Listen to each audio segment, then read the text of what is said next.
날씨도 춥고 또 먼데 이렇게 오셔서 참석해 준 걸 우선 감사드리고요. 제가 이거 비디오는 이게 처음입니다. 녹화는. 근데 강의를 듣던 분들이 한 2, 3년 전부터 꼭 이거를 좀 촬영해서 기록을 좀 남기는 게 좋겠다 그래서 제가 그거를 좀 마다하다가 최근에 다시 마음이 바뀌어가지고 하자고 그래서 이렇게 됐는데, 제가 종교 10강이라고 이름 짓는 데는 단 10분도 안 걸렸어요. 왜 그러냐면 제가 여기서 성학 10도라는 퇴계 선생의 유교, 신유교, 성리학이죠. 정확하게 말하면 성리학 강의를 하려고 했던 경험이 있어요. 그런데 그걸 보니까 성학 10도라는 게 뭐냐면 우리 퇴계 선생을 선조 임금도 상당히 좋아하시고 그래서 자꾸 관리로 등용을 해서 몇 번이나 은퇴했다가 다시 불려가곤 했어요. 그런데 마지막에는 안 되겠다 싶어가지고 본인이 안동 가서 이제 후학들을 양성하고 자기는 학문의 뜻이 있는 사람이니까 그러니까 이제 마지막에는 안 되겠다 싶어가지고 이제 자기가 정말 이제 고사를 하고 은퇴를 한 거예요. 근데 은퇴하면서 그래도 임금님에 대한 충성심에서 성군이 되셔서, 여러분들 그 얘기 듣죠. 성군이 되셔서 조선시대 임금 노릇하기 참 힘들었어요. 아니 그 뭐 새파란 사람들이 청년이나 뭐 심지어 어릴 때 등극하는 사람, 등위하는 사람도 있잖아요. 그러니까 그 선조 임금이 알기 쉽게 성학이라는 건 성인이 되는 학문이라고 그런 뜻입니다. 그래서 그 좋은 뜻인데 우리 기독교 배경을 가진 사람들은 뭐 성인이 된다, 예수처럼 된다, 이거는 생각하기 어려운 건데 사실은 종교 보편적인 세상입니다. 그게. 그리고 저는 개인적으로 기독교 배경을 가진 사람이지만 기독교도 그런 식으로 가야 된다는 그런 입장이기 때문에 이제 그런데 어떻든 간에 성학 10도를 제가 강의를 하다가 보니까 성학 10도가 저기 보세요. 저기 태국 1도 그림이 10개가 있는데 퇴계 선생이 그림도 그리고 그림만 보니까 이게 뜻이 해석을 해야 되잖아요. 뜻을 깨알 같은 거 고전에서 뭐 성리학의 그 저서들에서 이렇게 쓴 거예요. 저게 1도예요. 저거 하나만 해설하는데도 여기 몇 시간이 가겠더라고. 그래서 안 되겠다 싶어가지고 그냥 때려쳤어요. 10도를 저거 언제 다 해요. 그래서 그냥 성리학 개론으로 그냥 하고 말았습니다. 금방 제가. 그런데 이제 이번에 종교 강의를 해야 되겠다 하는 생각을 하니까 그럼 성학 10도는 아니더라도 종교 10강은 해보겠다. 이렇게 이름을 금방 그냥 지었습니다. 그래서 그 부제를 그래도 다는 게 좋겠다 그래서 종교에서 영성으로라는 부제를 달고 아마 전체 기조는 이제 그거겠죠. 종교에서 영성으로. 이거는 시대적 지금 변화라고 생각하고 여러분들이 잘 아시겠지만 종교, 제도화된 종교는 세계적으로 지금 다 퇴조됐고 우리나라에서만 성행하는데 우리도 뭐 별 수 없으리라고 저는 생각을 합니다. 역사의 대세니까. 그러나 영성은 인간이 영적 존재라는 믿음이 큰 전제를 하기 때문에 영성은 사라지지 않을 것이다. 영적 질문과 영적 관심은 끝까지 죽을 때까지 우리는 품을 수밖에 없다 하는 그런 제 생각입니다. 그래서 현대인들이 종교는 외면해도 영성을 외면하지 못할 것이다 하는 그런 믿음인데 그것도 뭐 세속주의자들이 보면 영성은 무슨 영성, 얼어 죽을 영성 그럴 거예요. 그 사람들은. 그러나 뭐 그거는 그 사람들은 또 그렇게 생각할 수 있죠. 그러니까 하여튼 그런 취지에서 성학 10도 대신 종교 10강을 이제 하게 된 겁니다. 그래서 제가 강의 취지와 목적, 계기 뭐 이런 거는 이렇게 간단히 설명을 드리고 이제 1강부터 시작하는데 오늘 첫 강의는 대개 종교란 무엇인가 이렇게 시작할 겁니다. 또 그 뭐 대부분의 사람들이 그 문제를 또 가지고 하는데 저같이 이게 종교학을 전공을 한 사람 입장에서 볼 때는 그게 간단한 문제가 아니고 종교에 대해서는 데피니션은 뭐 여러 가지가 있을 수 있지만 그걸 하게 되면 금방 그냥 분란이 됩니다.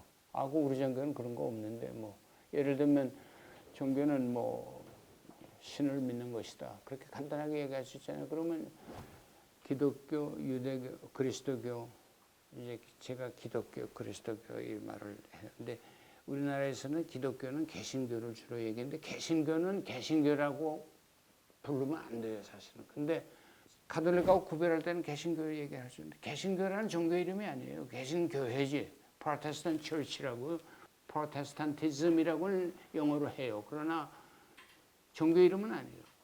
기독교가 한국에서는 또 이상하게 개신교를 많이 얘기할 땐 기독교라고 또 그러는데 이것도 또 웃기는 얘기 아닙니까? 생각해 보세요. 아니 그럼 가톨릭은 뭐 기독교가 아니냐? 그것도 아니에요. 그래서 이게 어휘상의 좀 문제가 지금 있는데 제가 이렇게 원칙을 정했습니다. 제 책에서도 그렇고 여기 강연에서도 제가 일관성 있게 이 구별을 지킬지 안 지킬지는 저도 장담을 못해요. 그러나 일단 그리스도교라는 말 쓸 때는 가톨릭 개신교를 다 포함하는 말이고 기독교 혹은 개신교라는 말을 제가 불가피하게 쓸 수도 있어요. 가톨릭하고 구별해서 할 때 가령 우리나라 종교계에 문제가 많다 그럴 때 그 종교계라는 말을 일반적인 말보다는 제가 뭐 솔직한 얘기로 제가 개신교 신자 배경을 강하게 가지고 개신교 신학도 공부한 사람이니까 우리나라 개신교 기독교가 제일 문제 아닙니까? 뭐 솔직한 얘기로 그거 다 아는 사실인데 여기서 또 그렇게 또 얘기하기는 또 그렇고 하여튼 오물오물할 겁니다 제가. 그러니까 여러분들 그 양해해 주시길 바라고 이 앞으로 제 강의가 녹화가 돼가지고 혹시 또 공개되게 되면 그거 가지고 또 뭐라고 그럴 사람도 있을 수도 있어요. 그러나 미리 제가 이렇게 그런 의도는 없다는 거. 그리고 제가 개신교 신자가 아니라 하면 개신교에 대해서 그렇게 비판적인 얘기, 가혹한 얘기를 못할 거예요. 제가 불교를 학을 전공해가지고 평생을 불교를 가르치면서 밥벌이 하는 사람이라고 말을 할 수 있는데 그래도 불교에 대해서는 함부로 제가 얘기를 못합니다. 그래서 바로 그러기 때문에 뭐 불교가 좋은 종교죠. 저는 그 좋아하니까 불교를 학을 공부했지만 불교에 대해서 비판을 한다는 것은 조심스러운 일이에요. 근데 왜 완벽한 종교는 없습니다.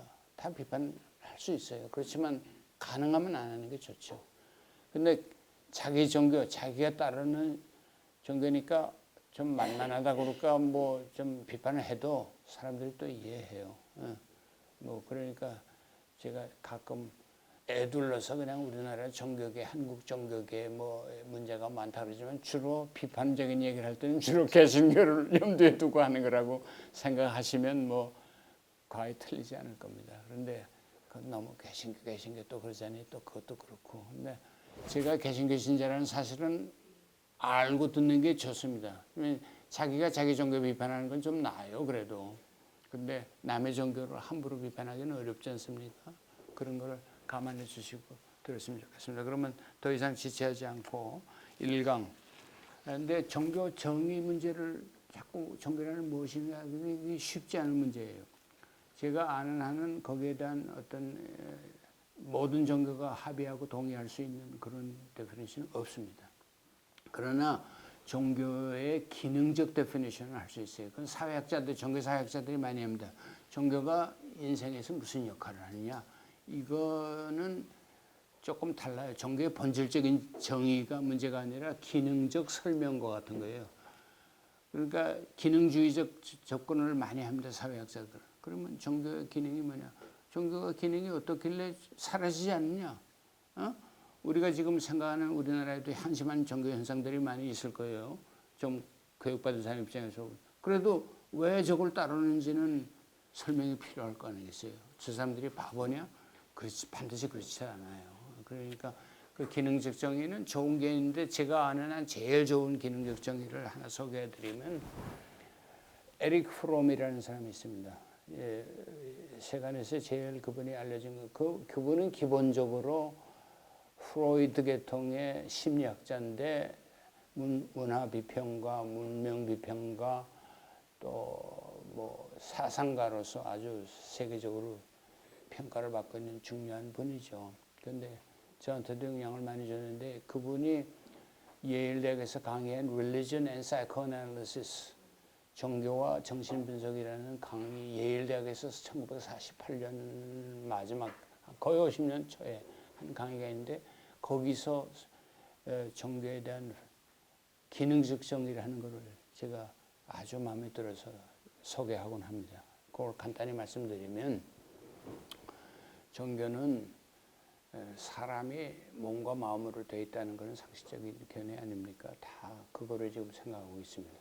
저는 몸과 마음 말고 이제 영성이라는 인간의 본성이 있다고 생각하지만 그건 나중에 혹시 기회가 있으면 말씀드리고 일단은 몸과 마음으로 되어 있는데 몸과 마음으로 됐다는 것도 이게 간단한 문제가 아니에요. 이번에 보면 차라리 몸만 있으면 동물처럼 아무 고민 없이 본능에 따라 살고 말하자면 DNA에 입력되어 있는 그 DNA에 따라서 세포에 입력되어 있는 DNA에 따라서 살면 누가 뭐라고 그래요. 자유도 없고 의식도 없고 죄책감도 없고 뭐 선악 시비 구별을 따 동물이 한 거 뭐 하긴 요즘에 동물 재판소에도 있다고 그래. 동물을 뭐 재판에 올린다는 사람도 있는데 하여튼 그렇지 않습니까? 그런데 사람은 몸과 마음으로 된 게 이게 인간 전체의 취약성이고 위대성이에요. 위대성이고 취약성이에요. 왜 그러냐면 사람은 의식 때문에 이중적인 문제를 가지고 있다. 이중성이 있다는 거예요. 그러니까 자기가 죽는다는 거는 동물도 뭐 미리 예감하는지 모르지만 의식하면서 살 수밖에 없고 우리가 의식이 없으면 그냥 죽을 땐 죽더라도 그냥 그때 잠깐 공포만 느끼다가 죽으면 끝인데 이건 미리부터 그러니까 종교고 철학이고 뭐 사실 인간이 죽지 않는다면 뭐 생겨나 않겠습니까? 생각해 보세요. 그러니까 이게 그렇다는 거예요. 이게 의식을 가지고 산다는 거는 상당한 짐이고 그렇습니다. 이 에릭 프롬의 책 가운데 유명한 책이 Escape from Freedom, 자유로부터의 도피라는 것이 있는데 전체주의를 경험한 사람들을 경험한 사람은 독일 계통 사람이니까 에릭 프롬이라는 사람이 그런 그 자유라는 것이 부담이 될 수가 있어요. 그래서 자유를 쟁취하기 위해서 수백 년 동안 인류가 계몽주의 이후로 많은 투쟁을 했지만 사실은 지금 자유가 새로운 버든이 될 수가 있습니다. 그러니까 의식을 가졌다는 것이 인간의 특권이고 모든 종교, 철학, 예술 이 모든 것이 의식을 가졌기 때문에 생겼는데 그만큼 인간의 고민은 커지는 거예요. 이 취약점을 보충하는 것이 문화라는 겁니다. 문화는 인간의 제2의 본성이나 마찬가지예요. 그러면 그 문화와 종교가 하는 역할이 뭐냐 하면 frame of orientation이라고 합니다. 정향성의 틀, 제가 그렇게 번역을 했습니다. 동물들 제가 우리 아파트에서 이렇게 내려다보면 고라니가 많이 보여요. 가끔. 근데 고라니 행동을 가만히 보면 코를 바꾸서 그저 먹을 것만 찾아다니지 뭐 일로 갈까 저리로 갈까 고민하는 건 별로 없어요. 하겠죠. 모르지만 동물들은 행동이 확실합니다. 주저하는 게 없어요. 왜? 의식이 없으니까. 의식이 있을는지 모르지만 아주 가까이 다가온 공포와 두려움은 알죠. 그러니까 회피하죠. 그리고 아마 기억도 있을는지 몰라 그러니까 코끼리는 기억력이 아주 탁월해서 자기 어디 가면 먹이가 많다는 거 기억하고 또 거기 오지 않습니까? 그러나 그것도 본능일는지 모르겠어요. 하여튼 간에. 그러니까 동물들은 행동이 확실합니다. 이거 할까 저거 할까 뭐 고민이 없어요. 어떤 때는 그게 부러울 때가 있죠. 그거는 그만큼 우리가 의식의 부담을 느낀다는 얘기예요. 그래서 frame of orientation은 문화적으로 종교적으로 제시된 그러니까 종교의 기능은 orientation 우리가 길을 잃고 방황을 할 때 orientation 대학 들어가면 뭐 신입생 오리엔테이션 무슨 오리엔테이션 하지 않습니까? 회사에 들어가도 마찬가지고 오리엔테이션이라는 건 뭐냐면 어떻게 사는지 어떻게 행동해야 되는지 뭐 그런 거를 이제 배우는 건데 그 프레임 정향성의 방향을 제시해 주는 어떤 그 틀 그렇게 생각하면 그건 다 필요한 거예요, 사람은. 그 종교가 만약에 그런 기능을 한다면 종교 없는 건 생각할 수 없어요. 어떤 행동의 프레임이, 오리엔테이션의 프레임이 있느냐는 차이가 있을 수 있지만 인간이 그걸 필요한다는 것은 틀림없는 사실 아닙니까? 그 다음에 an object of devotion, 헌신의 대상이 꼭 필요하다는 거예요. 종교가 인간의 삶, 인생에 있어서 필수 불가결이 되는 종교의 에센셜한 기능은, 본질적인 기능은 frame of orientation and object of devotion.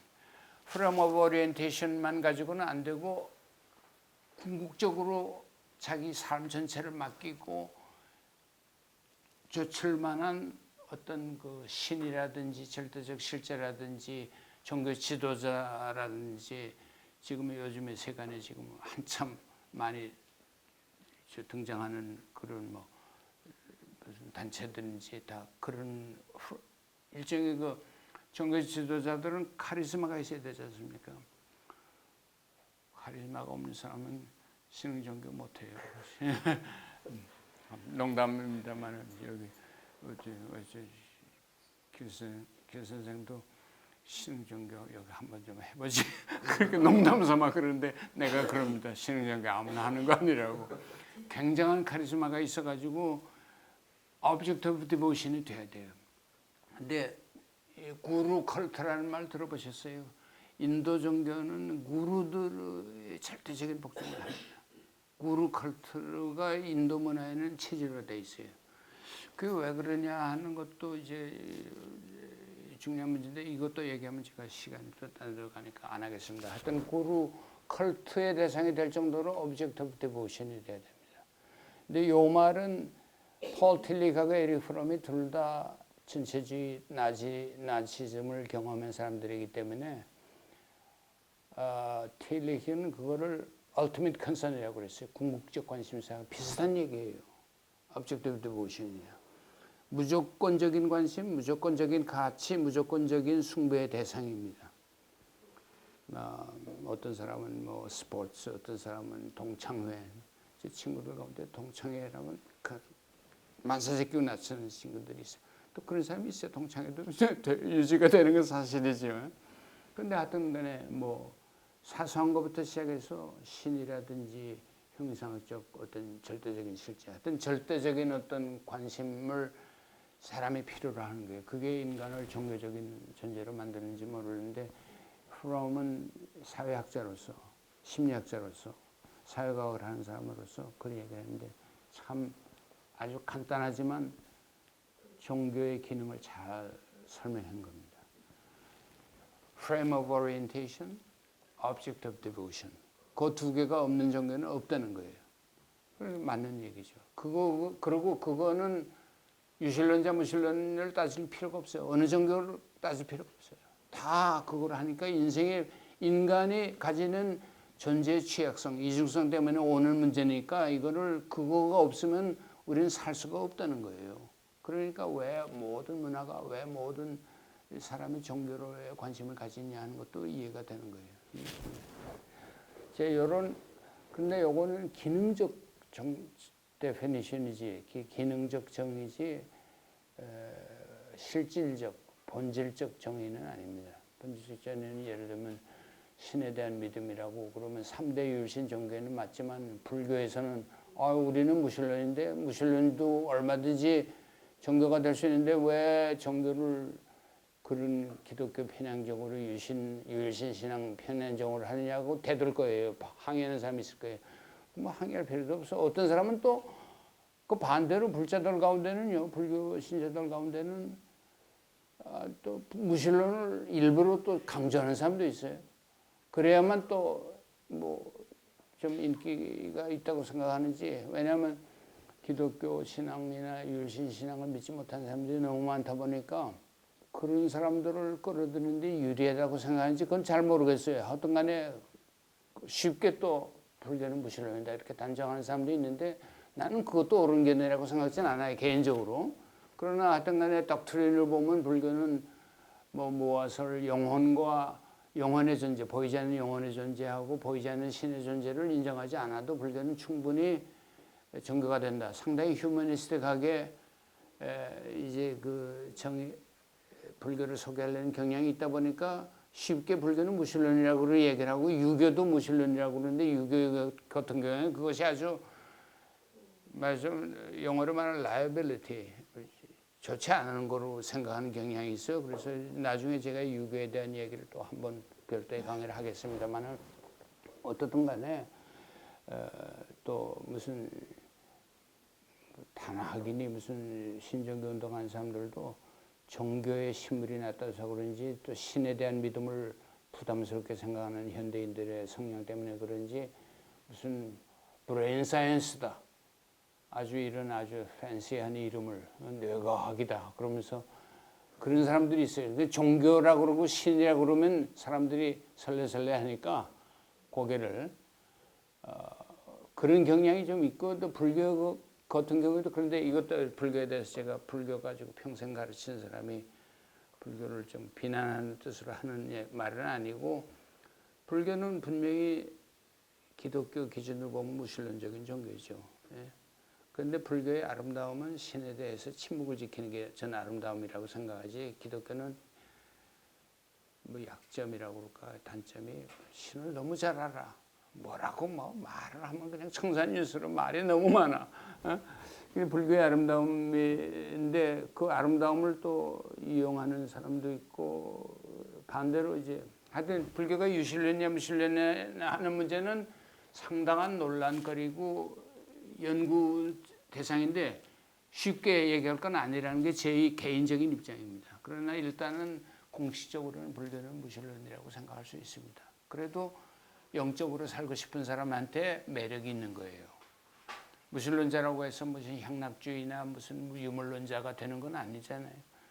서양에서 불교가 많이 지금 불자들이 많잖아요. 서양 불자들, 백인 불자들이 많은데 그 가장 큰 이유는 율신 종교를 믿지 못하는 사람들, 유대인들 가운데 굉장히 많습니다.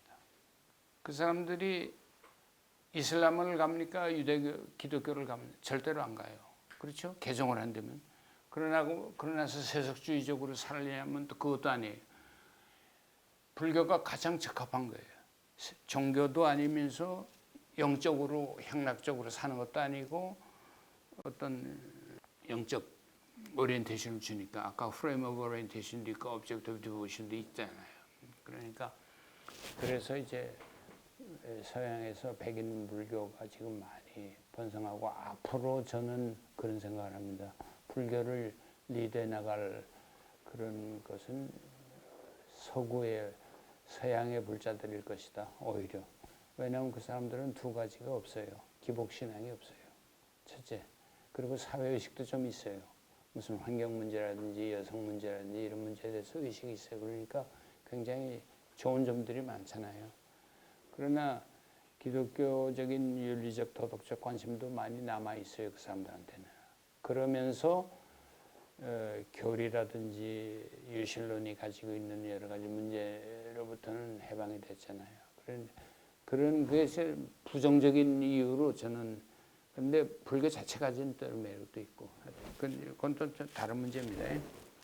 자, 그래서 종교의 정의 문제는 제가 건너뛰고 오늘 종교 기능을 했는데 저는 제3의 대안으로서 오늘은 종교의 세계에 대한 기술적인 describe 하는 쪽으로 종교가 도대체 어떤 존재냐, 종교를 현상적으로 우리가 분석을 해보고 하면 종교에 어떤 측면들이 있냐 하는 것을 제가 말씀드리려고 그래요. 이것이 첫 번째 저는 제일 중요한 문제라고 생각해서 정의 문제도 좋지만 기능적인 정의는 워낙 좋은 것이 있기 때문에 제가 그걸 설명을 한 거고 오늘은 그래서 종교에 대한 분석을 5차원적 분석이라고 제가 얘기를 했습니다. 뭐 시각에 따라서는 3차원, 4차원도 되지만 충분히 다 설명하려면 5차원 간단히 그걸 설명하겠습니다. 첫째는 종교가 일상적인 삶에서 출발한 거 우리와 같은 그걸 종교에서는 다만 속의 세계, 속된 세계라고 합니다. 이걸 벌써 속된 세계를 느끼는 것 자체가 벌써 종교인들만의 시각이에요. 보통 사람들이 뭐 속되다, 뭐 아니 그렇게 사는 거지 사람이 뭐 별거 있냐 인생이 이렇게 생각하면 그런 사람은 벌써 종교하고 거리가 먼 사람이에요. 죄악 세상이다, 무상하다, 문제가 많다, 속되다 이런 거는 벌써 종교에 조금 영향을 받고 물든 사람이에요. 그러나 하여튼 일상적인 삶을 속되다고 보는 그런 것이 종교의 시작입니다. 종교에 대한 아주 고전적인 책 가운데 머시에 엘리아드라는 아주 루마니아 출신인데 세계적인 종교학자입니다. 시카고 대학에서 평생 교수 생활을 했는데 저도 뭐 개인적으로 하여튼 시카고 대학에 저도 거기서 애드미션을 받았어요. 박사학위. 그러면 그 양반한테 가서 공부했더라면 어떨까 내 삶이 좀 시각이 달라졌을는지도 모르겠다는 생각은 들어요. 근데 장학금을 조금밖에 안 주는 바람에 거긴 안 갔어요. 애드미션은 받았는데. 근데 시카고 대학이 아주 좋은 대학이죠. 근데 머시 엘리아드는 책 가운데 The Sacred and the Profane, 성과 속이라는 책이 있습니다. 정말 명저입니다. 그거 하나만 읽으면 아주 읽어도 종교에 대해서 상당한 깊은 이해를 가질 수 있는 좋은 저서예요. 저한테 영향을 많이 준 것 같아요. 자, 하여튼 속된 세계를 떠나 사는 사람은 없어요. 아무리 뭐 신을 얘기하고 뭐 저거라도 먹고 살아야 돼. 사람은 그렇지 않습니까? 그러니까 일상적인 삶을 살아야 되고 미치광이가 아닌 이상은 그렇지 않습니까? 그래서 속된 세계에서 시작하고 그 속된 세계로 다시 돌아가는 게 5차원적인 세계입니다. 미리 얘기하면 속된 세계를 성과 속을 구별하는 것은 필요하지만 거기에는 그건 종교의 최종적인 단계는 아니에요. 이제 그 얘기는 나중에 이제 하겠습니다만 미리 조금 말씀드립니다. 자, 두 번째 단계는 속된 세계에서 성스러움의 어떤 사인들, 심볼들이 많이 있어요. 우선 종교적 건축물, 교회, 성당, 절 뭐 이런 거, 또 특이한 복장을 하고 다니는 성직자들, 또 뭐 리추얼들 여러 가지 행렬, 순례, 뭐 기도라든지 군중들 공동체 이런 것들은 다 눈에 보이는 가시적인 요소예요. 그것이 사람들은 그거를 보고 종교 그러면 그거부터 먼저 연상합니다. 여러분들 어떠세요? 종교 그러면 뭘부터 먼저 머리에 떠오릅니까? 필경 저부터도 그래요. 눈에 보이는 어떤 차원을 얘기하지 않습니까? 그거를 시카고 대학에 당시에 시카고 대학에서 유명한 사람은 머시 엘리아드였고 하버드 대학에서 유명한 사람은 윌프레드 캔트월 스미스라고 캐나다 출신 이슬람 세계적인 이슬람 연구가이면서 종교학의 권위 중에 한 사람인데 그분이 제가 거기서 박사학위를 하다 보니까 그분하고 가까워졌고 그분의 좀 조교 같은 것도 좀 했고 이제 그렇습니다. 근데 그분은 뭐라고 그러냐면 이거를 눈에 보이는 가시적인 차원을 축적되는 전통이라고 그랬습니다. Cumulative Tradition인데 그 번역이 조금 까다로워요. 그래서 그냥 축적되는 전통 그러면 왜냐하면 이 전통은 살아 움직이는 거예요. 그래서 자꾸 쌓여가지 않습니까? 전통이 삼위일체부터 시작해서 자꾸 쌓여가요. 성경 해석 주석하는 사람들 주석에 주석을 또 낳고 그러다가 또 이것이 인기가 없고 사람들이 관심이 없고 그러면 또 축소되기도 하고 잊혀지기도 하고 그러십니다. 그래서 어떤 간에 이번은 축적되어가는 전통이라고 좀 긍정적인 면을 얘기했습니다. 하여튼 전통이 있죠. 가시적인 거예요. 우리가 종교 그러면 그거를 먼저 생각합니다. 근데 캔트웰 스미스는 그 얘기를 하면서 종교를 이렇게 눈에 보이는 가시적인 측면만 얘기하는 사람은 종교의 반만 아는 사람이고 왜곡된 거다. 종교를 사물화한다, 물상화한다는 조금 어려운 말을 사용하는데 뭐 어려운 말은 아닙니다. reification인데 reify 한다는 거는 res, 라틴어 res, res, thing, 사물이라는 뜻입니다. 물. 종교가 보이는 눈에 보이는 가시적인 사물처럼 생각하는 거예요. 그러나 사실은 종교는 제3의 차원, 두 번째 차원에 있다는 거예요. 속된 경험 속에서 성스러움의 차원, 성스러운 실제, 절대적인 실제를 감지하고 느끼고 경험하는 그런 차원인데 그거는 생각 안 하고 눈에 보이는 사물을 여기니까 사물화되니까 시스템으로 여기게 되고 제도로 여기게 되고 성직자들을 연상을 하고 그러는데 그거는 종교의 전통이지 종교가 아니에요. 엄밀하게 얘기하면. 그런데 종교를 사물화하고 물상화하는 것이 가장 이제 이분은 거기에 대한 비판적인 시각이 있기 때문에 그런 얘기를 합니다. 그러면 두 번째 차원은 뭐냐면 faith라고 그래요, 이 사람은. 근데 이분은 칼빈주의 전통을 가진 사람이에요. 개신교 전통을 가진 사람이고 얼마 전에 돌아가셨고 우리나라에 오셨을 때 제가 모시고 다니면서 통역도 하고 막 그랬어요. 우리 선생님이었으니까. 자, 그런데 그러니까 이 종교의 두 번째 차원하고 세 번째 차원은 벌써 제가 말씀드린 거랑 마찬가지예요. 두 번째 차원은 종교적 경험. 근데 스미스는 faith라는 말을 신앙이라고 얘기했지만 너무 그것은 기독교적인 좁은 경험이 좁은 데피니션이라고 생각해서 반발이 많아요. 비판을 많이 받아요. 저도 그렇게 생각해요. Religious experience, spiritual experience, 종교적 경험, 영적 경험을 합니다. 근데 그거는 뭐 꼭 말로 하는 것이 아니라 하여튼 어떤 그거를 religious sense라고 종교적 감각이라고 얘기하는 사람도 있어요. 어떡하네. 뭐 성당 같은 데 들어가면 무슨 어떤 분위기가 있지 않습니까? 아무리 뭐 종교하고 별로 무관한 사람도 절에 가면 함부로 뭐 침을 받거나 그러지 못하고 일주문을 딱 들어서는 순간에 벌써 성과 석이 갈리는 거예요. 법당에 들어가가지고 뭐 고성방 가고 뭐 그러지 못하잖아요. 그건 다 벌써 이미 어떤 성스러운 경험을 하는 거예요. 센스가 있는 거예요. 근데 그것이 그 문제에 대해서 종교적 경험의 문제에 대해서 아주 날카로운 분석을 하고 저한테도 많은 영향을 준 책이 성 루돌프 오토라는 독일의 신학자가 있습니다. 오토, O-T-T-O. 그분이 독일 말로 das Heilige. 근데 이게 번역하기 어려워요. das Heilige라는 말이에요. 독일어 표현이니까. 성스러움의 의미라고 제가 의역을 했습니다. 그리고 영어 번역이 독일어보다 더 좋은데 The Idea of the Holy 그렇게 번역을 했어요. 그러니까 좀 이렇게 패러프레이즈한 거죠. 독일말로 다 사일리게 그러면 성스러운 것, 성스러움 뭐 하여튼 그런 겁니다. 딱 끊어버리는 거예요. 근데 그 책이 좋아서 너무 제가 감명 깊게 읽어서 그거를 제가 또 번역을 했는데 영어 번역도 참조하고 그랬는데 하여튼 성스러움의 의미라고 저는 번역을 했습니다. 나와 있어요. 군도 출판사에서 나오고.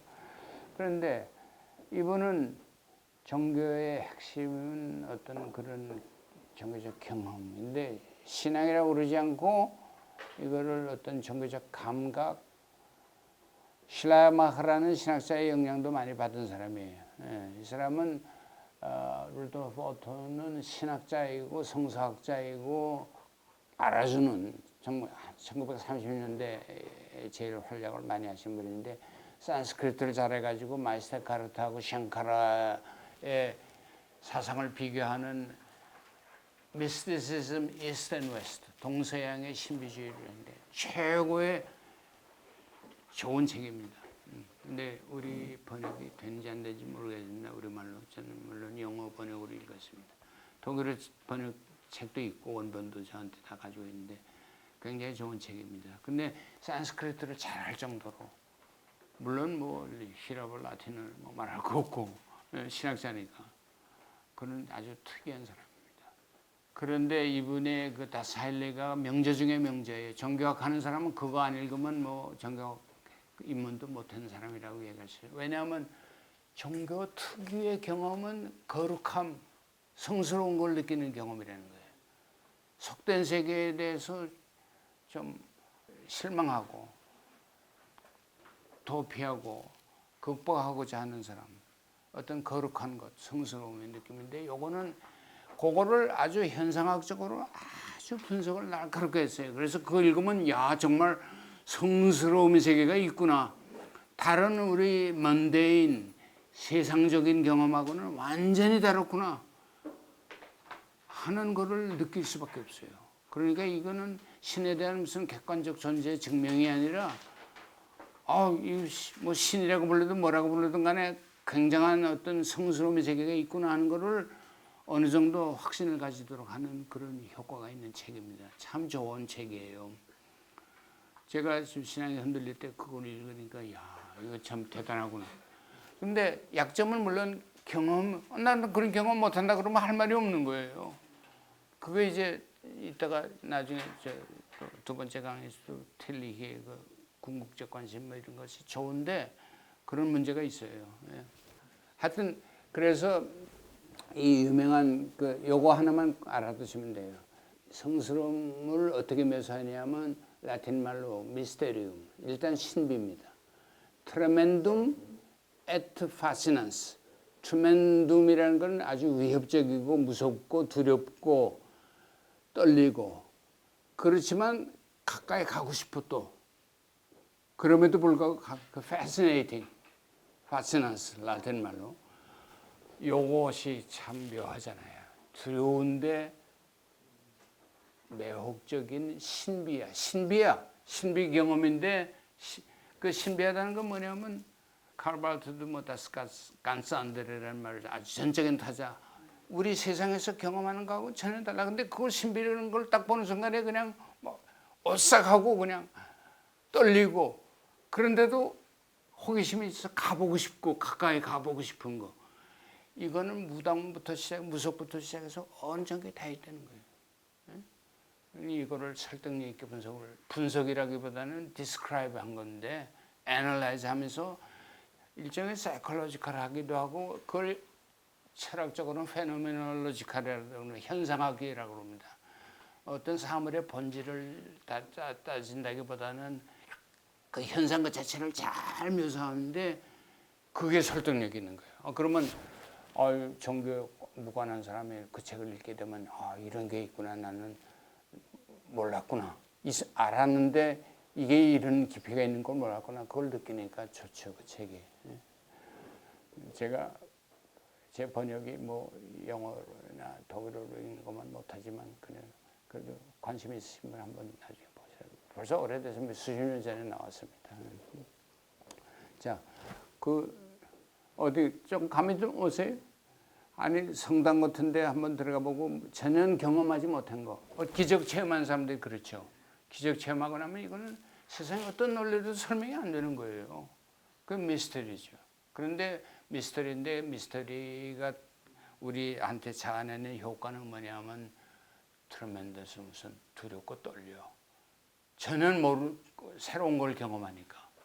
우리 일상적인 개념이나 언어로는 소화가 안 되는 그러면서도 좀 알고 싶고 가까이 가고 싶고 하나가 되고 싶고 심지어 그런 경험을 한다는데 뭐 그런 경험이 그런 경험이 그런 게 뭐 있어요? 그렇게 하면 여기 오시지도 않았을 거예요. 근데 막연하지만 그런 경험은 있죠. 근데 종교적 문맹이라는 말을 제가 합니다만은 뭐 절에 가든지 어떤 신기 들린 분 혹은 무슨 기적을 행했다는 사람들한테는 그런 걸 느끼죠. 그리고 신부님들 성지자들 하면 곁에 괜히 가서 말 붙이기도 좀 거북하고 느끼는 것도 다 그런 성스러운 분이라는 생각이 있기 때문에 그래요. 자, 그런데 이 성스러움의 경험에 많이 영향을 준 종교학자들 가운데 이제 아까 얘기한 켄트웰 스미스라든지 제 스승이었던 또 머시 엘리어드 같은 사람이 있는데 머시 엘리어드는 그 경험이 이제 일차적이에요. 종교는 일단 그는 불가시적 차원이에요. 근데 그거를 경험하지 못하고 그냥 물건만 사물처럼 그냥 보이는 것만 보는 사람은 이거는 종교에 아직 근처도 못 간 사람이에요. 그건 껍데기예요. 사물이에요. 그걸 사물화 시켜서 종교가 뭐가 어쩌고저쩌고 그런 사람들은 종교를 그냥 전부 대상화 시키는 거 사물처럼 새겼는데 그건 종교가 아니에요. 그런데 엘리아드는 뭐라고 그러냐면 그런 종교 전통을 단순히 전통이라고 부르지 않고 히에로판이라고 그럽니다. 성스러움에 나타난 manifestation, 드러난다는 현자입니다. 히에로판이라는 독특한 용어를 써서 아주 엘리아드의 종교학의 아주 핵심적인 개념인데 이거는 성당이나 신부님들이나 이런 분들을 보면 어떤 신적인 우리하고 좀 다른 어떤 이질감 내지 어떤 초월적인 두려움 같은 게 있지 않습니까? 그러면서도 또 신부님 가까이 하고 싶고 그런 마음도 있지 않습니까? 그걸 알아주면 또 좋아하고 예. 그런데 엘리야대는 개신교 신자는 아니고 가톨릭 신자도 아니고 동방정교회 루마니아니까 동방정교회권 동방정교회는 또 좀 다릅니다. 서방정교회는 세속화의 주범이라 해도 과언이 아니에요. 합리성과 이성을 많이 강조하는데 동방정교회 사람들은 리추얼이 강하고 여기 동방정교회 강의할 때 왔는데 예배를 어떻게 보냐면 3시간 한대. 야, 우리는 거기까지도 못하겠다고 그랬어. 동방정교회는 리추얼이 많고 심벌이 많고 상징들이 많고 성스러운 성물들이 굉장히 많습니다. 우리 가톨릭교회 개신교 신자들이 들어가면 좀 이질감을 느끼죠. 야, 이거 뭐 심지어 우상숭배라고 얘기하잖아요. 뭐가 좀 캥기고 뭐 사방에서 누구 지켜보는 거 없고. 그런데 개신교 빌딩 가보세요. 이게 무슨 성냥가 것처럼 그냥 납작해가지고 아무런 감흥을 종교적인 감흥을 느끼지 못하잖아요. 그러니까 목사님이 피대 올리면서 하는 목사님의 그 설교가 그냥 제일 중요하죠. 그거 설교 잘못하면 그 교회는 뭐 안 되는 거예요. 설교로 말로 사로잡아야 돼. 근데 그 말씀을 강조하는 게 루터 이후로 이제 그렇게 됐는데 개신교 홀마크처럼 됐는데 근데 어떻든 간에 루마니아 출신의 사람이니까 이 사람이 어렸을 때부터 접한 게 그거예요. 그러니까 신이 여러 형태로 가지고 신 자체는 아니지만 우리가 신의 인카네이션은 예수 그리스도는 신의 아들이고 인카네이션이라고 믿지만 나머지 조그만 인카네이션이 너무 많은 거예요. 가톨릭이나 동방정교는 더 많고. 무슨 말인지 아시겠죠? 그러니까 종교적 경험을 할 수 있는 채널이 굉장히 많은 거예요. 이 개신교가 제일 어려운 게 뭐냐면 종교 경험을 할 수 있는 채널이 너무 좁아. 오직 성경, 오직 믿음, 오직 설교. 요거 못하면 요거 싫으면 아웃이야.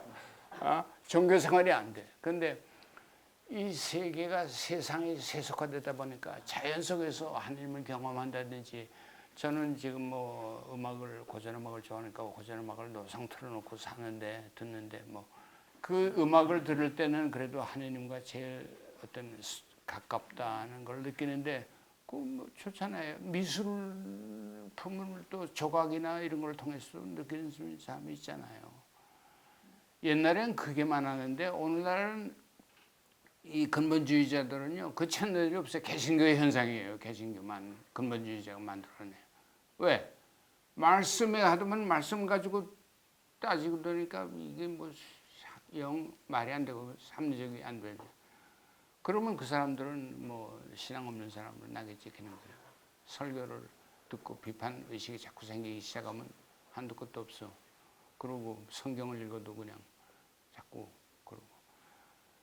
그러니까 채널이 굉장히 많은 어렸을 때부터 그런 문화 속에서 살은 거예요. 엘리야는. 그러니까 우리가 생각하는 가시적인 성물이나 현상들을 좋게 생각하는 그런 푸는 거예요. 근데 그게 오히려 맞을는지도 몰라요, 사실은. 우리는 뭐 목사, 다 그렇고 그런 사람이지. 또 신부를 봐도 뭐 별로 정성심도 안 생기고, 저같이 불교 공부한 사람, 스님들, 뭐 무식한 사람들, 자꾸 이런 편견이 생기는데, 그래도 막상 제가 그분들을 볼 때 정경심이 생기는 게, 저는 뭐 말로 생각은 그렇지만, 그래도 사생결단을 하고 성지자가 되기로 한 사람들은 다 훌륭한 사람들이라 저는 그렇게 생각하면서 그분들에게 이제 존경을 합니다. 그러나 어떤 간에 뭐 그분들 너무 인간적인 모습을 보고 그러면 별것도 아닌 사람들이 이런 생각을 하게 되지 않습니까? 개신교는 그런 경향이 강해요. 그러다 보니까 제도적으로 훈련된 성직자를 좋아하는 것보다도 더 못한 거예요. 이게 뭐 형편없는 사람들 무허가 신학교에서 좀 성경만 조금 달달 외우는 이런 사람들이 그냥 뭐 득설하고 판을 치고 다니니까 이게 뭐 이런 종교가 다 있냐 이렇게 되는 겁니다. 그러나 하여튼 간에 채널이 굉장히 집중이 되어 있어요, 몇 개. 근데 엘리야드는 넓은 종교 세계에 살았기 때문에 이 사람은 히에로판이라고 그랬어요. 신의 현현이야. 인도 힌두교를 가게 되면 그거를 이해 못하면 인도는 헛간 거나 다름없어요. 우리나라 불자들이 뭐 인도가 뭐 불교의 성지라 해서 가서 보면 불교의 유적은 하나도 없어. 거의 없어요. 저쪽 네팔 어디 가야 조금 있고 전부 신상들 신전들이거든요. 힌두교도들한테는 그게 다 아바타라예요. 신의 현현이고 구루도 그렇고 마찬가지고.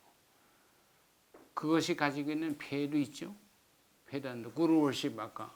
그러나 그 사람들한테는 신상을 보고 신전을 보고 사제들의 그 여러 가지 행위를 보고 그런 것 자체가 은총이에요. 영어로 means of grace라고 합니다. 은총의 수단이에요. 그러니까 힌두교의 말입니다. 저 인도는 전 여러 번 가봤는데 그 템플 유명한 템플이 있으니까 그 축제 날에는 뭐 미어져요 정말 사람들이. 근데 수많은 사람들이 와서 그 뭘 하냐 가만 보면 사제가 신상을 데리고 나올 때는 그래도 그나마 다행이에요. 그건 럭키한 날이에요. 프레이드를 합니다. 시계 그런 날은 뭐 군중들이 따라다니고 난리가 나죠. 그런데 신전에서 사제가 랜턴 같은 걸 들고 그 지성소가 있거든요. 지성소를 한번 이렇게 휘두르면 희끌희끌 보는데 그거 영어로 glimpse 한번 보는 거 그게 은총이야. 그거 하나 보려고 하는 거야.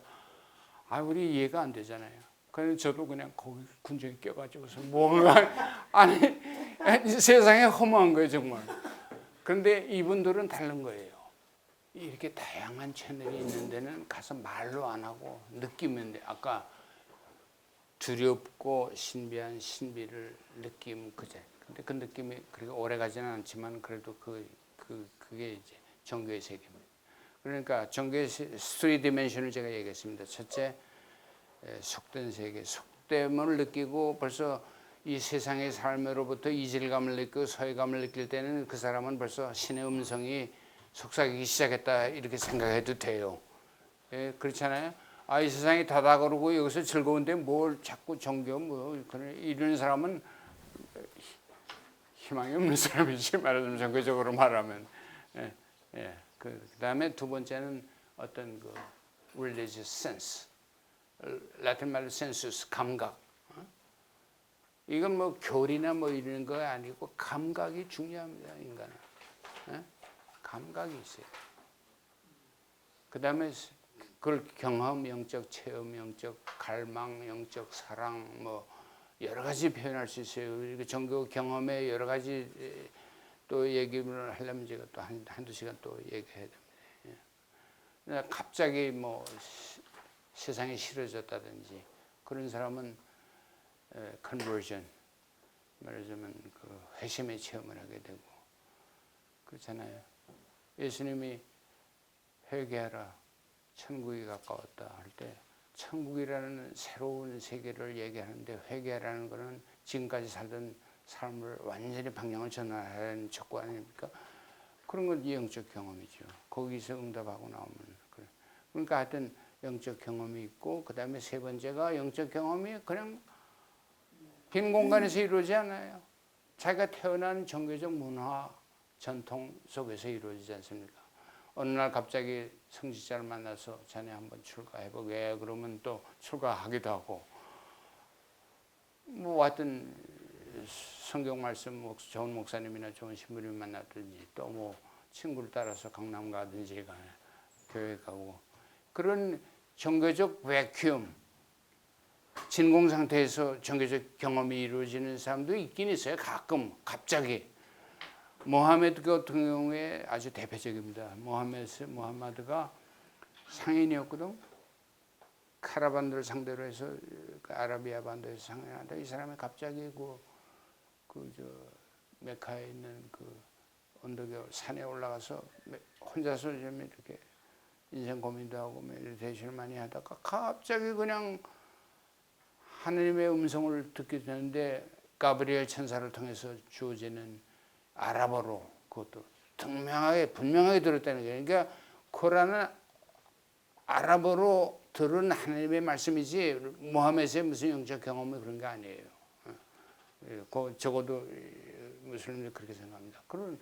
그렇게 갑자기 난데없이 그래서 모하메드 가서 전해라 가서 읊어라 그러는데 이거 뭐 자기가 갑자기 하나님의 예언자가 됐다고 생각할 수가 없는 거예요. 그래서 주저를 많이 하다가 하게 된 건데 이슬람에서는요 쿠란 그 자체가 증거예요. 하나님의 현존 하나님의 권능의 증거예요. 모하메드라는 그 어떻게 보면 무식한 사람이 아니겠어요? 그래도 글자는 깨우쳤던 사람인데 이슬람에서는 모하메드 um미라고 그럽니다. um미라는 것은 바로 글자를 못 읽는 사람이라. 왜 글자를 읽었다 그러면 기독교인들이 저거 성경 보니까 우리 흉내낸 거다 이렇게 얘기할까봐 아예 마침 예수님은 천의 몸에서 태어났다고 하는 거하고 똑같은 거예요. 그것이 모하메드이 계시를 받을 때 um미였다. 글자를 못 읽었다. 하여튼 모하메드 같은 경우에는 대표적으로 갑자기 종교적 경험을 주어진 사람입니다. 뭐 무슨 전통 속에서 무슨 뭐 신학교를 다니거나 어디 공부한 사람이 아니고 그럴 수도 있어요. 예수님은 우리가 배경을 잘 모르니까. 근데 예수님도 전통 속에서 유대교 전통 속에서 태어났지. 성경을 잘 인용하시는 거 보니까 신명기를 또 많이 읽으신 것 같아. 그러니까 그런 사람도 있고 뭐 우리 여러분들 경험을 한번 보세요. 뭐 친구 따라 강남 간다고 주일학교 가서 또 주일학교 선생님이 또 친절하게 잘해주니까 또 그냥 들어간 사람도 있고 뭐 그 제품 때문에 간 사람도 있을 거고 여러 가지 얘기가 있어요. 그러니까 종교적 경험의 차원이 있다는 거. 세 번째는 그 전통을 떠나서 교회나 성직자들이나 건물이나 뭐 공간이나 하여튼 이런 것이 없으면 안 되는데 그것도 엘레아드에 의하면 그것도 연장이야. 신의 연장이야. 그리고 아바타라는 말 여러분들 아시죠? 아바타라가 사실은 하느님 신의 내려온다는 디센딩이라는 뜻이에요. 아바타라가 이제 그 신의 화신이야. 그러면 기독교에서는 예수님만 하느님의 육화라고 생각하지만 힌두교에서는 많은 성스러운 현상들은 다 신의 연장이야. 아바타라야. 그러면 신상. 우선 신전이 있고 신전이 있으면 신상이 있고 신상이 있으면 그 신상을 케어하고 하는 사제가 있고 그 다음에 신에 관한 스토리가 신화가 있습니다. 힌두교는 아주 그런 게 다 갖춘 거예요. 그러면 그게 다 성스러운 거예요. 어느 정도는. 근데 아까 얘기했지만 그게 아마 일반적인 현상일 거예요. 그러니까 엘레아드는 인도도 가서 또 요가라는 또 아주 명제도 쓴 사람이에요. 요가를. 아주 그 천재예요. 그 사람은. 그런데 그 배경은 루마니아 그 동방정교회들. 그러니까 히에로판이라는 말을 제가 설명하다 보니까 제가 왔다 갔다 하지만 여러분들 머릿속에 벌써 3차원을 정리가 됐죠. 우선 속된 세상, 그 다음에 종교적 경험 2차, 3차원은 전통. 그러니까 세 번째 차원은 사실은 두 번째, 세 번째 차원이 굉장히 중요합니다. 그 스미스의 종교관을 조금 더 설명을 하면 종교라는 건 결국은 이 전통이 만나서 전통 자체가 종교가 아니고 전통이 만나서 그것이 유의미한 반응을 일으킬 때 신자들의 마음속에 어떤 감흥이라든지 종교적 경험을 유발할 때 그래서 종교적 경험은 갑자기 아무런 배경 없이 이루어지는 경우도 있지만 그거는 뭐 종교적 천재든지 하여튼 이상한 사람들이고 보통 사람들은 다 어느 전통을 접하고 거기서 자라나면서 배우고 뭐 그래서 되는 거 아닙니까? 그게 노멀한 거입니다. 그래서 종교는 뭐냐면 그 전통이 그 신자의 마음속에 어떤 반응과 경험을 유발하는 게 그게 종교입니다. 그건 우리가 이해할 수 있죠. 그냥 그 전통 자체가 사물 자체가 성스러운 건 아닌데 아까도 엘레아드하고 스미스하고는 보는 시각이 조금 달라. 이거 자체도 성스럽다고 또 그것도 맞잖아요. 절에 가면 그쵸, 절 자체가 성스럽다는 생각을 하죠. 또 성당에 가도 그렇고 그 자체가 조금 뭔가 다르지 않습니까, 분위기가. 근데 개신교는 그게 너무 없다는 게 지금 문제인데, 뭐 문제는 문제고 하여튼 세속 문화를 주도한 거예요. 개신교 국가고 그렇습니다. 이건 아주 중요한 문화 현상이에요. 그렇잖아요. 지금 우리가 선진국이라 얘기하는 사람 한 나라는 다 개신교 배경 가진 거예요. 선진국은. 가톨릭 신자들이 들으면 좀 기분 나쁠는지 모르지만 그 세속적인 관점에서 기분 나쁠는지 모르지만 종교적으로는 오히려 그것도 좋다고 볼 수 있어요. 저는 개신교 배경을 가져서 그런 게 익숙하지만 장단점은 제가 다. 자, 그 다음에 네 번째 차원은 뭐냐면 그 실제 자체, 하나님 자체. 형이상학적, 말로만 형이상학적 실제, 보이지 않는 실제 자체인데 그 실제 자체와 종교적 경험하고는 불가분의 관계를 가진 건 또 사실이야. 그거를 어떤 간에 뭐 신을 감지하고 신의 현존을 느끼는 거 경험을 떠나서 신을 어떻게 얘기합니까? 그러니까 신비주의자들, 신비 체험을 강조하고 하느님과 하나가 됐다는 사람들은 자기 경험을 많이 강조하는 경향이 있어요. 신도들 가운데도 뭐 신앙 간증하면 뭐 누가 뭐라고 그래도 나는 신의 현존을 안다. 근데 그게 좋은 점도 있지만 막무가내로 그건 나 경험 못했다 그러면 뭐 할 말이 없어요. 또 그 경험한 사람이 얼마나 되겠어요. 그런데 그 신비주의라는 전통은 신비 경험을 강조하는데 그 신비 경험은 뭐냐면 운이오 미스티카, 신비적 합의를 경험합니다.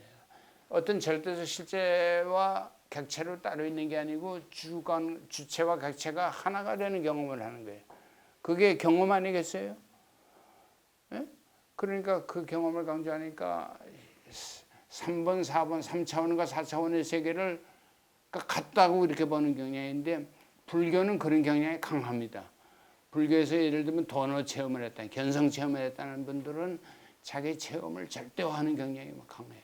그런데 개신교는 프로테스탄티즘이라는 게 뭐냐 하면 가톨릭이 성스러운 세계를 너무 많이 장사하고 팔아먹었다. 그 비판에서 나온 거예요.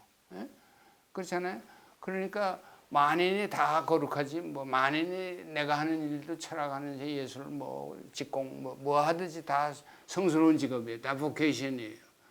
그래야 된다는데 그러면 전부 하향 평준화가 돼버리는 거예요. 가톨릭은 몇 사람 카톨릭하고 불교하고 비슷하죠? 왜 비슷하냐면 바로 그겁니다. 하향 평준화를 거부해요. 성직자가 따로 있어요. 그 성직자 따로 있는 것이 좋은 면으로는 상향 평준화가 되면 좋은데 개신교는 구별을 하지 말자고 그러니까 하향 평준화가 되는 거예요. 결국 전부 우리 아마 대체적으로 보면 신부님들이 받는 존경을 목사님들이 못 받을 겁니다. 그런 이유가 있어요. 장점 단점이 다 있는 거예요. 자, 어떠든 간에 경험하고 심리적 실제 자체는 나는 구별해야 되는 입장입니다. 구별해야 되는데 이게 정교학에서 많이 이것에 논문도 쓰여지고 디베이트하는 거예요. 그런데 동양 종교들 경험을 많이 강조하는 동양 종교들 특히 불교는 우리 안에 불성이 있고 내 안에 하느님이 있는데 뭐 자꾸 하느님을 가지고 뭐 얘기하냐 밖에 무슨 대상으로 생각하는 걸 내 마음이 심죽불 내 마음이 그걸 부처인데 이런 식으로 얘기하는데 개신교 신자들은 그 말 들으면 비판할 거예요. 내 마음이 뭐 악하고 죄가 무슨 하느님이나 이런 얘기할 거 아니겠어요?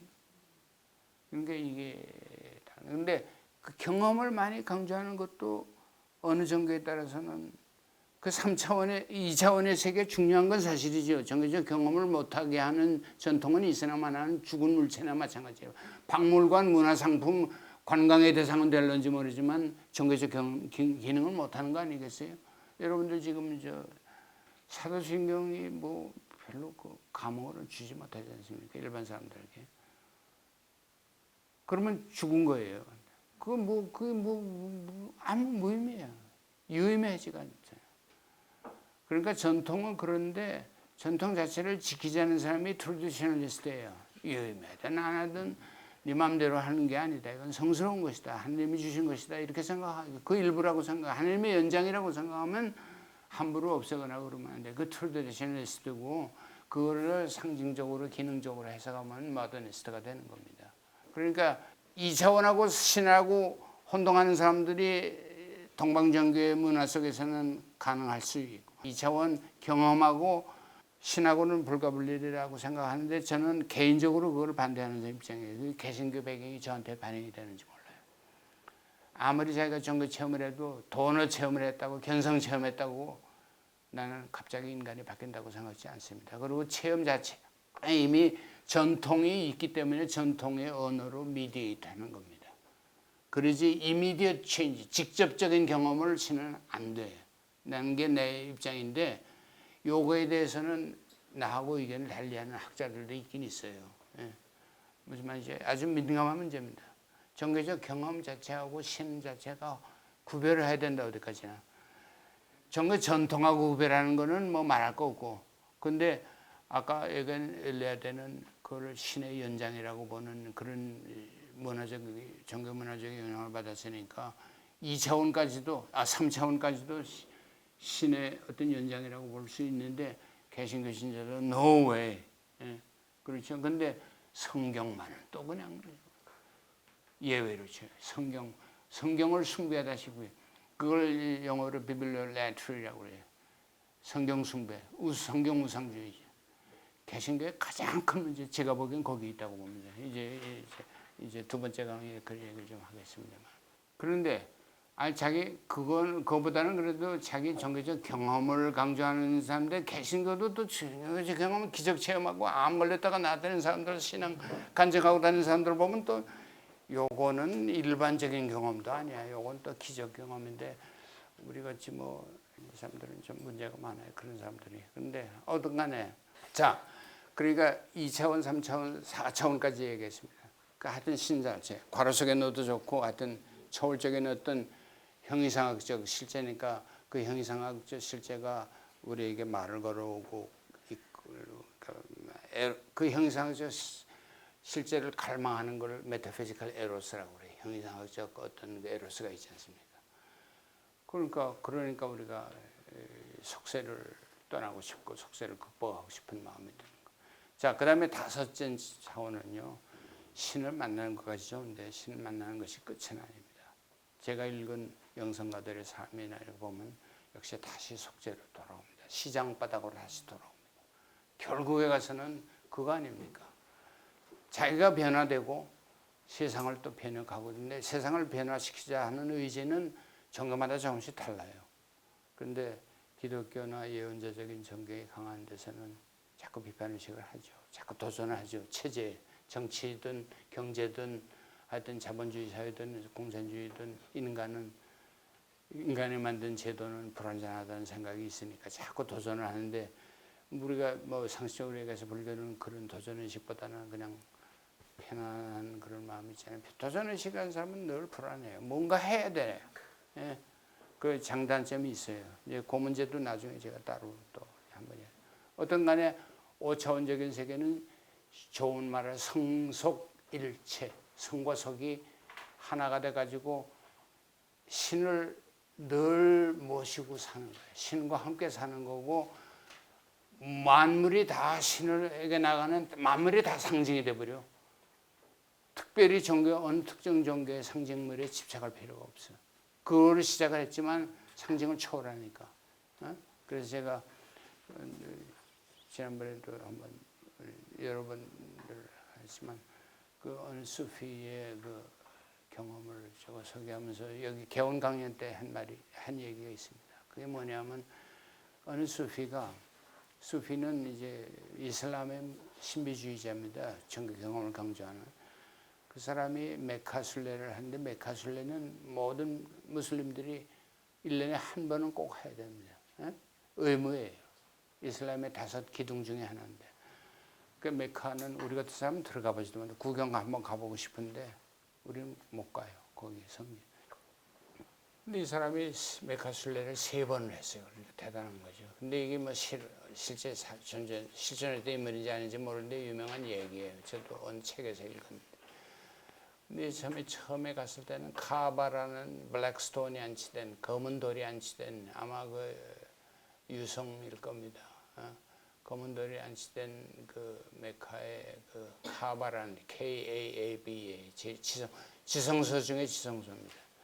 그거가 원래는 페이건 컬트인데 이방인들의 컬트였는데 그것이 이슬람이 메카를 에서 출발하면서 그거를 이제 이슬람의 상징적인 존재가 되는 겁니다. 카바 가서 블랙스톤 주위를 이렇게 도는 것이 그거 수만 명이 가는데 그거 갈 수 있는 사람은 그건 뭐 대단한 저거죠. 근데 자기는 가서 카바만 보고 하나님 만나지 못했다고 그래서 첫 번째, 두 번째 가서는 카바하고 하나님 같이 만났다. 그 좋은 말이죠. 우리가 보통 종교 전통 성경이나 뭐 설교나 뭐 하여튼 이걸 통해 가지고 명상을 통해서든지 하여튼 전통이 기능이 뭐냐면 하나님을 보도록 하는 그 목적은 달성한 거예요. 그 정도는 돼야 돼 종교 생활하는 사람이. 네? 그러니까 2차원과 3차원이 이제 3차원의 세계가 2차원의 종교 경험을 유발할 수 있는 스피리추얼 익스피리언스 해주게 됐으니까 그 사람은 천신만고 끝에 필그림이지 성공을 해서 거기 가서 그래도 카바를만 보고 하나님도 봤다.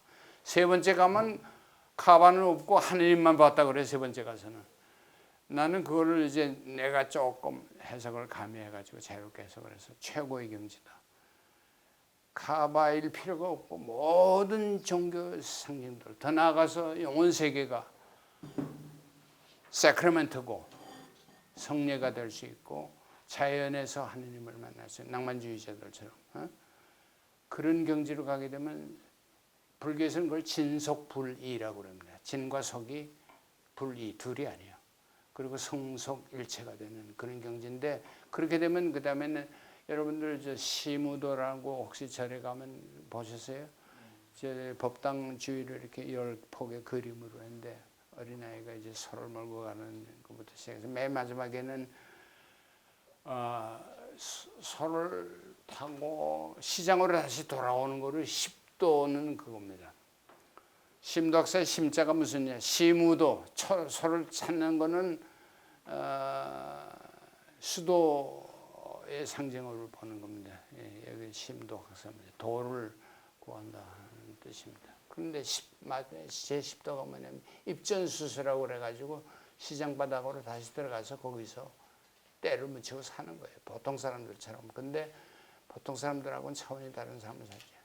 요거를 신비적 경험을 하느님을 현존을 늘 느끼면서 사는 사람들. 그거를 신비가들은 eternal now라고 그러는데 영원한 현재. 시간 속에서 영원을 사는 거예요. 그리고 정지된 현재라고 해요. 연애하는 사람들이 한참 할 때는 이 순간에 영원히 계속됐으면 하는 생각을 하잖아요. 근데 영원히 계속됩니까? 안 되죠. 근데 신비가들이 제일 좋아하는 것이 eternal now입니다. 시간의 세계에서 영원히 그대로 그냥 경험하니까 시간이 없어진 거란 말이에요. 그런데 시간 속에서 살되 시간에 속하지 않는 속물로 살되 속물이 아닌 사람. 영어로 in the world but not of the world. of the world라는 것은 세상으로부터 세상에 속한 놈, 속물이라는. 속된 세계에 살지만 속물로 살지 않는 거 이게 정말 어려운 거. 이게 최고의 경지입니다. 이게. 그러려면 늘 신을 달고 살아야 되고 신과 하나가 돼 살아야 되고 어디서든지 신의 얼굴을 보고 신의 현존을 느낄 수 있어야 되는데 최고의 경지지만 말로는 쉽지만 그게 어렵습니다. 예? 예. 그렇게 그 5차원 세계예요. 근데 4차원의 세계는 종교 경험이나 종교 신을 그 자체 목적으로 삼지 않습니다. 어떤 사람은 경험 좀 했다고 해서 여기가 저소이다 하는 사람 있잖아. 우리 저 성경에도 나오지만 그 베드로는 뭐 여기가 저소이다 하고서 예수님 내려가지 하산하지 않으려는 사람도 있잖아. 종교 경험이 너무 달콤하고 좋으니까 명상이 너무 좋으니까 명상 속에 그냥 빠지는 사람이 있어. 그런 건 아직도 좀 덜 된 사람이야. 최고의 경지는 심볼과 명상을 가지고 타고 노는 거. 가지고 놀아야 돼 종교를. 그런 사람이 있어. 병 주고 약 주고 뭐 마음대로 다 하는 사람이 있어. 자유자재로. 그런 경지로 가려면 흉내만 내서는 안 되고 정말 그 경지에 들어가는 사람들이 진짜 구루고 진짜 스승이죠. 그런데 그 경지가 나는 많은 그 문헌에 나오니까 제가 제 자신이 뭐 그런 경험을 한 건 아니지만 뭐 음악을 들으면서 자연 속에서 하나님을 좀 현존을 느낀다고는 그런 노력은 좀 합니다. 그러니까 꼭 종교는 어느 특정 종교의 심볼 시스템에 기독교 심볼 시스템에 갇히지는 않아요. 저도 그런 정도는 갔는데 뭐 마음대로 타고 노는 좀 경지는 아닌데 그거를 임재록에 보면 승경 경계를 타고 논다고 그래요. 탄다 승마한다는 승. 또 용경 경을 사용해. 그래서 그 임재선사 앞에 가게 되면 뭐 이 말하면 한 대 방망이 없고 저 말해도 딱이 한 대 맞고 하여튼 말도 못해. 그런 경지에 가면 그 대신 또 한없이 중생을 부수장히 여기고 아주 저 밑에 있는 애들도 너 잘한다 또 이렇게 하고 하여튼 좀 뭐 배웠다는 사람은 가서 여지없이도 많고 뭐 이제 그런 경지에 가니까 자유자재로 그걸 살활 죽이고 살리는 거 마음대로 하고 탈 생사여탈을 한다고 그러잖아요. 여에 반대입니다. 준다는 거요. 탈 빼앗는 거. 선사들은 그걸 자주 해요. 자주 하는데 대개는 자기 경험을 절대화하고 거기에 머무는 경우가 많은데 세속에 와서 이렇게 쉽게 말해서 원효스님 같은 사람이죠. 여석공주도 품고 뭐 여석 실제로 그건 사실이니까. 원효의 아들이 누군지 아세요? 설총. 그건 다 여러분 다 아시잖아요. 실제로 그런 거예요. 그럼 원효가 됐으니까 그러지 또 원효도 되지 못한 주제에 뭐 그러면 또 안 되죠. 그러니까 종교는 여러 단계인데 아까 카바가 필요한 사람이 있고 지금 이 사람은 세 번째 단계에서는 카바를 졸업한 거예요. 특정 종교의 전통을 초월했다는 다종교적 영성, 다종교적 신학 이거를 제가 지금 그리워하고 흠모하는 거예요. 제가 그 경지는 가지 못했어도 내가 아는 건 최고의 경지니까.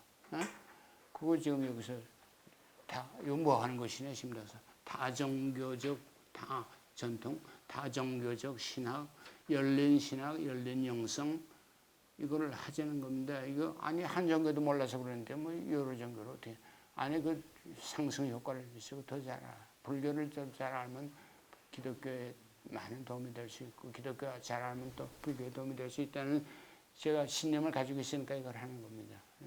근데 그런 경제는 정말 무르익은 경제예요.